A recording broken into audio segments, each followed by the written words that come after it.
we take a break from filmmaking for a few minutes? Yeah. And just talk about stuff.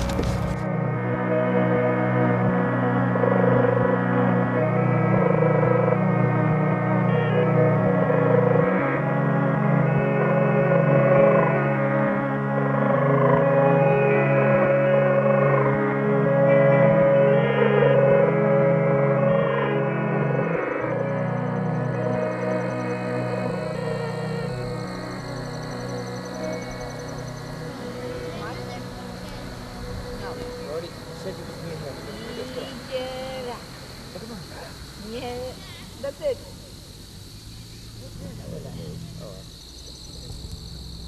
Maybe something else is in me. It's my makeup. I don't know what it is. I just love the movies, you know. Everybody thought I wanted to be a movie star. You know, everybody wants to be something, policeman, this and that. No, I didn't want to. I want to be director, to tell them what to do, how to do it. That's what I wanted. They say it was wartime, okay? And it was a misery, you know, wartime, and it was depression and starvation, people dying in the streets. Yeah, I've seen people dead on the streets. To be honest, 4 times. Just walking, passing by, and people looking, and then I became indifferent because maybe tomorrow it was you. Yeah. You know, there was no food, no nothing. It was terrible for the Nazis, I shouldn't say the Germans took over. And so it was a great escape, like going to another world, it was like a paradise, you know, when the lights were on, the people waiting anxious. We didn't have televisions. And when the lights went down, waiting, you know, for the news first, the world news, and then the Looney Tunes, Walt Disney. Sometimes they were better than the movies, but anyway. And then the movie started, Greta Garbo, Queen Christina. Ah, God, you were in another world. Those musicals with Fred Astaire, Ginger Rogers, Rita Hayworth. Then the movie goes over. The lights on. You look around you. Misery. You were thinking you're going home. No food on the table, nothing. So you were expecting, waiting every day, Sunday to come to go to the movies. Because that was the only day we were allowed students to go to movies. Sunday. Because the policemen, they were outside the movie houses every day. Because they were very strict.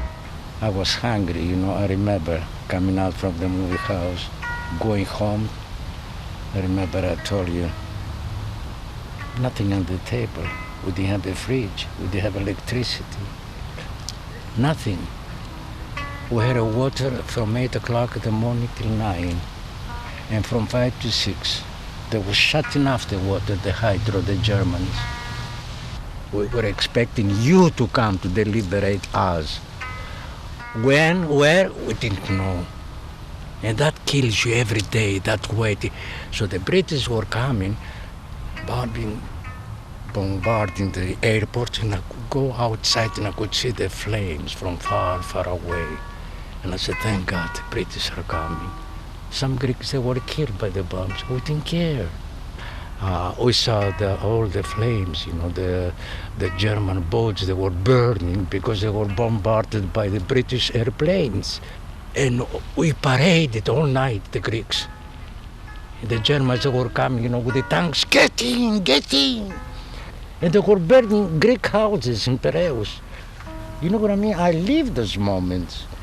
And you're telling me going to the movie, after a few days after these things happened, I'm going to see even a German movie. For me, it was a paradise. You escape from life, and you're in another world, and it's much better. And after we deliberated, you know, the Germans left, we started making movies about what happened to us in the occupation time. They were making this kind of movies, you know, that people want to see these movies. Because I've been in these 3 movies. It's a funny title if you say that in English. Bloody Christmas. like a Black Christmas. That's the meaning. When they kill 110 Greeks that time, 1942. What was the other one? The Boys of Athens. And then the Defiant Slaves. Very, very small parts. I said, you have to have a talent and to be the leading man or not. I knew I didn't have the stuff to be a leading man. I was so stupid, I didn't know. As later I found out that supporting actor, he can be better than the leading actor. He can steal the picture, like Edward G. Robinson, like other actors. I didn't know that. My mother says, Mary, if you want to go to school, to drama school or anything, you want to be, remember, you will suffer if you take third parts, not protagonist. How would you like that, to be rejected all your life and to say, he's going to be always a leading, I'm not going to be. If you can live with that, you better try for director if you want to. It's last. And so which is the one 15 movies, this woman, after her husband died, they went at home. She was senile, probably, around 80. I don't know, she was... The producer. Producer's wife. Because the Greeks, they didn't know that time, 1945, 1946, to preserve them like they do that in Hollywood now, you know. So they don't exist, movies before 1945. And she sold She sold everything to a small company that were making, I read in the newspaper, buttons, combs. Can you believe? They don't exist. There were 3 companies in Greece that were making movies, movie companies. The others, yes, they have 2 or 3 left. So many years in basements, you know what I mean? Like, disintegrate. Yeah. Now they're crying, why we didn't take good care of the old movies, you know, it's our history. Anyway, it's very sad. No, I mean, now I go to video flicks and I rent every day 1 video. When I leave the video flicks and I go home and I put my video cassette, I'm in another world. I'm not a dreamer, I'm not dreaming, you know what I mean? But these moments, these hours are mine. Nobody else can say anything. I don't worry about anything at all, how I feel, if I have money or not, or something's going to happen, what the results I'm going to get from the tests I had last week. I don't care. Nobody can imagine, you know, how a painter feels when he paints, or what Laurence Olivier feels when he plays every night, Richard III, how he feels. If the audience, they can feel it, if they like him or not. It's a certain feeling between actors and audience. And the same with me. It's a certain thing, you know. You cannot explain.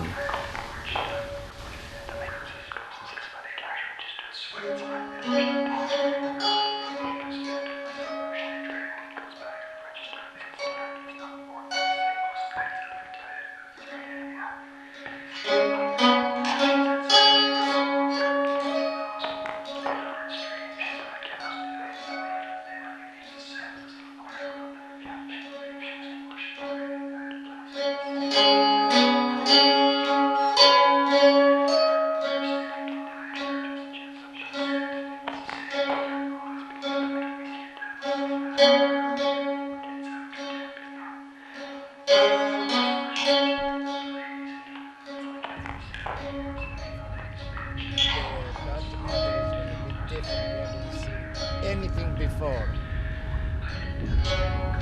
Am I right or am I right?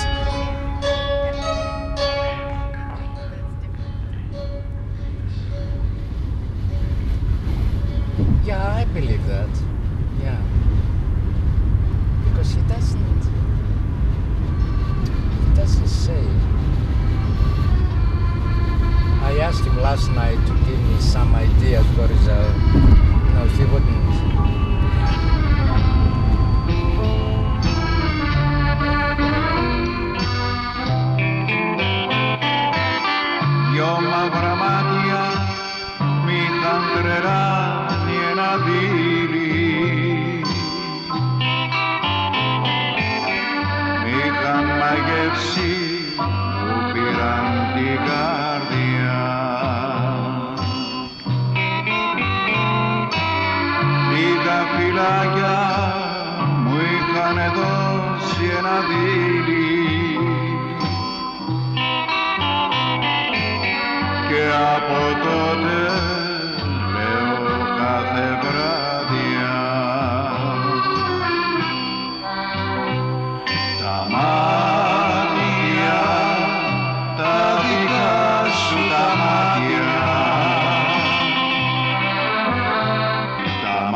είναι τα δυο σου μάτια.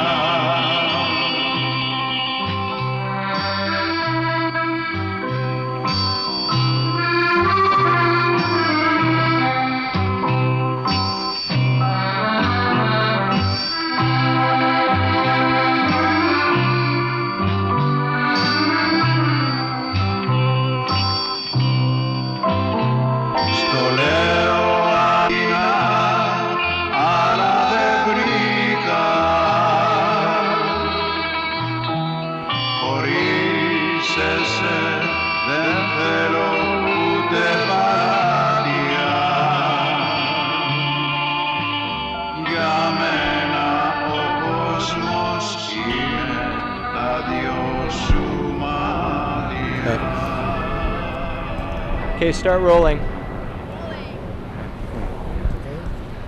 Yeah, just give it a couple feet. Okay, so start.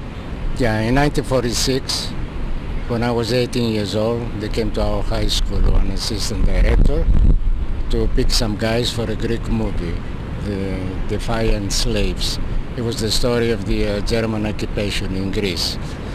She picked some guys, some girls, and she told us where to be the next day in the studio. So we went to the studio. They took us to the set. So we're standing in the corner, all of us, about 60 people. And she sent some guys to go to the dressing room to find German uniforms, German soldiers, to be dressed, to be mixed with the customers, the nightclub, Greeks. So then she came to me and she said, "You, what's your name?" I said, "Mario Golden Eagle." That's an unusual name, she says. I said, "Yeah, there are only two families in Greece, 6 million, they have this name." She says, "You come to the ink side, there is a dancing floor, you sit on the table with this girl, you put your left arm around her shoulder. You talk to her, be animated, but not overacting, because the camera magnifies everything, motions and emotions. Be calm. And with your right hand after, you pick the glass and you leave it down. You turn to her and you smile.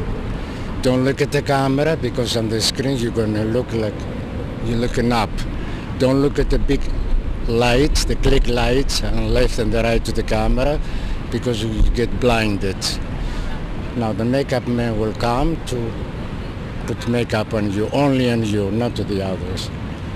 So the makeup man came, he brought a jar with a dark cream, beige, reddish, he put some makeup on. And then she put some face powder with a brush and brushed me up. Assistant director. The director came.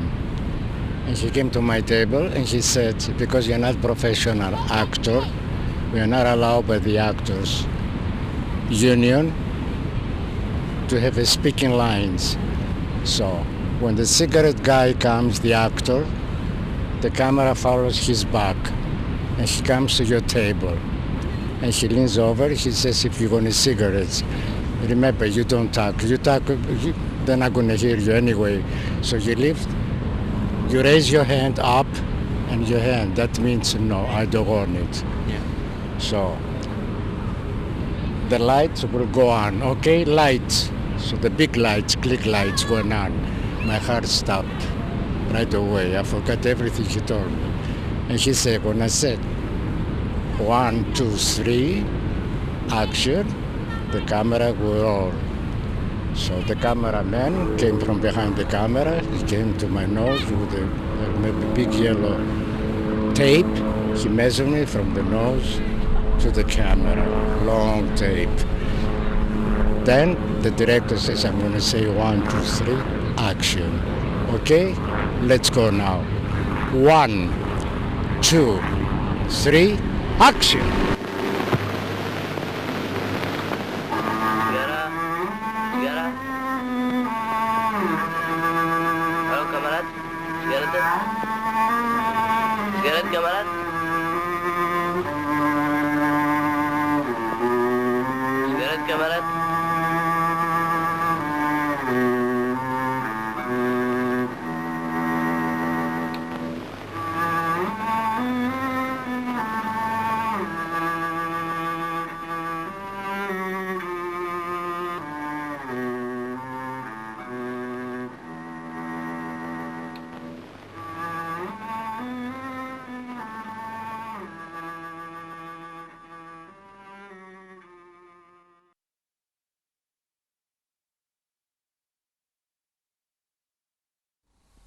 Do I sound too anxious or something? No. Well, you've been through an interesting period of time over the last several months, and very trying times. Yeah, I know. How do you feel in general, from when we were filming before to?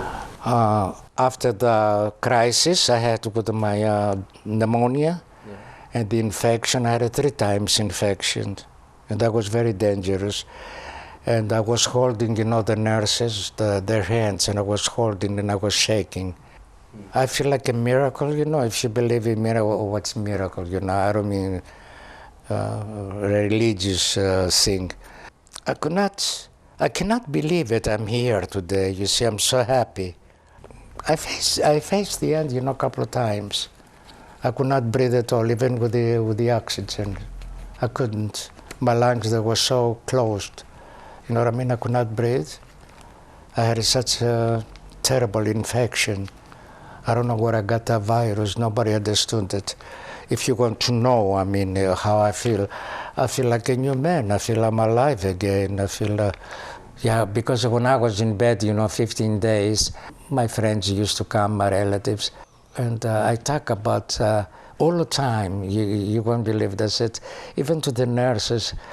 How are you? I said, I can't get up. Can you believe November the 5th I was in Niagara Falls making documentary? What? Are you a movie star? No, I'm not a movie star, but somebody was interested and, from the film school, and after knowing me 2 years, he picked me. He thought I was the very interesting person to make a documentary, to spend all this time. And you won't believe it, I said. Was I the same person I was in Niagara? You have no idea. I wish I had pictures, doctor, to show you. No, I believe you. Like me, this, in bed, with the oxygen here? Yes, I can believe it.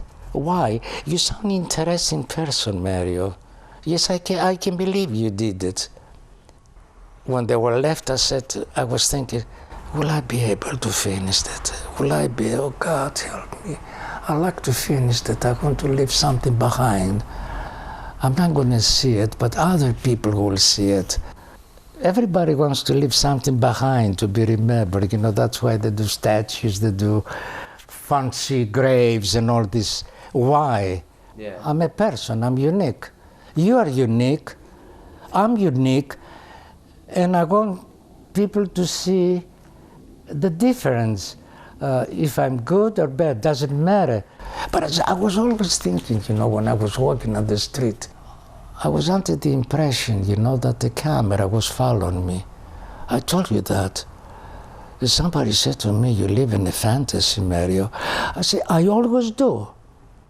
But that's not an insult. I said, please, I like to dream, because you die first and then your dream dies. That's why I say to young people, whatever they want to learn to be, don't give up. My brother says, what are you talking about? He's 23. I said, that's the time they're giving up. That's the time I gave up because I was impressed by people. They screwed up my life. I listened to them. I thought they knew. They didn't. Maybe they love me. Sometimes you can destroy someone by love. You can do that, without knowing it. Absolutely. And it's nothing wrong to live in a dream world. There's nothing wrong. It's beautiful. Some people, they want to say, no, I'm not a daydreamer. No. Well, look, the poets, the writers, the painters, they are dreamers. They are. There's nothing wrong with that. You're dreaming to be director. What's wrong with that? You dream every day. Or from the moment you get up in the morning till you go to sleep, you're thinking, you are. Not to be alone. Happiness, it takes two. I don't know why. It's better to have somebody next to you in bed snoring, an old slob when you're 75 or 80. Yes, it is much better than to sleep alone. Yeah. I'm not kidding. Yes, it is. Because it's scary when you're alone. Darkness, something happened. Who's going to give you a glass of water? Even a skunk, it's good to be around, to have a company, you know what I mean? Better than nothing.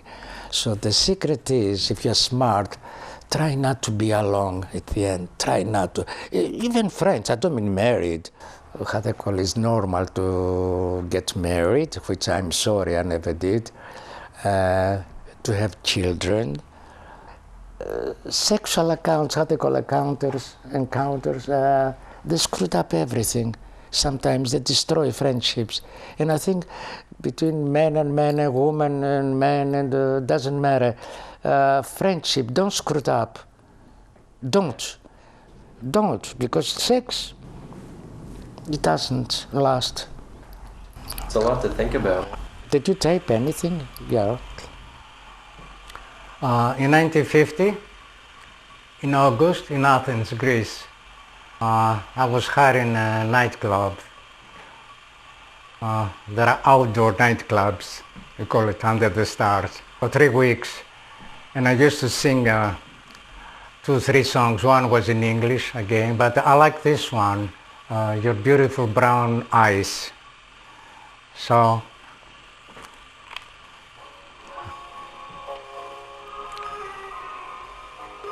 here I listen to my voice.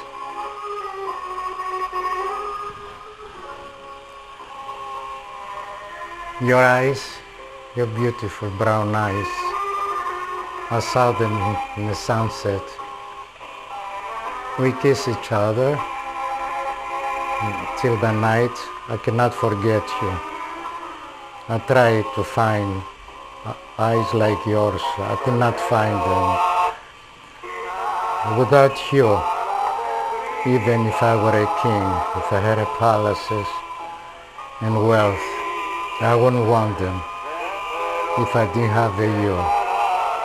I love to see your beautiful eyes every day, all night, to dream of your beautiful brown eyes. This is the end. Thanks.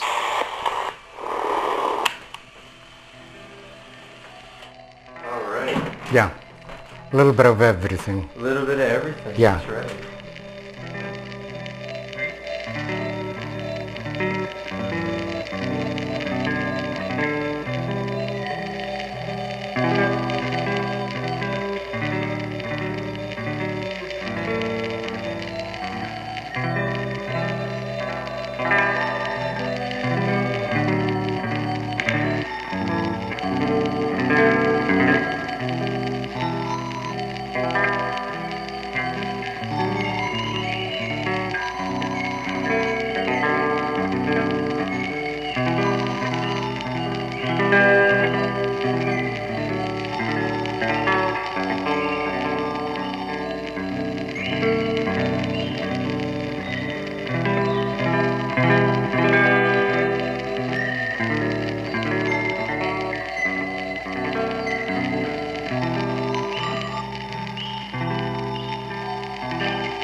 Somebody asked me,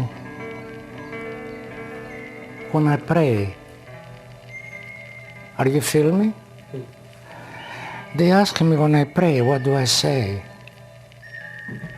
in my prayers? Well, I said, give me serenity to accept things. I cannot change them. Courage to change things that I can change. And wisdom to know the difference. That's my prayer. That's all.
you.